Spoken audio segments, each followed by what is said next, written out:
Desidido ang Philippine National Police na matukoy kung sino ang naunang nagpaputok ng baril sa loob ng Senado noong Miyerkules ng gabi. Nasa mahigit sa 30 basyo ng bala ng M16 rifle at 9mm pistol kasi ang natagpuan ng mga otoridad sa pinangyarihan ng insidente. Kaya naman, ayon kay PNP Public Information Office Chief, Police Brigadier General Randolph Tumanyo, isasalang nila sa paraffin test ang mga security forces sa Senate noong gabi na nagkaroon ng putukan. Sa ngayon po, may 3 institutional units na nagpo-provide ng security sa loob ng Senado. Ito po yung OSAA, PSPG at saka Marines po. Maging ang trajectory ng bala ay kasama sa binubusisi ng mga investigador ng PNP.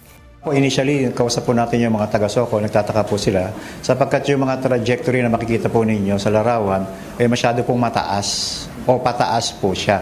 Kaya yung within the day po o half day lang po malalaman na po natin kung ang trajectory nanggaling po sa labas o nanggaling po sa loob. Kasama sa inatasan ng PNP na mag-imbestiga sa insidente ay ang Pasay Police bilang Territorial Unit at ang Criminal Investigation and Detection Group o CIDG. Habang ang Anti-Cybercrime Group naman ang sumusuri sa mga CCTV footages sa loob ng Senado. Leia Ilagan, humahataw sa balita ngayon.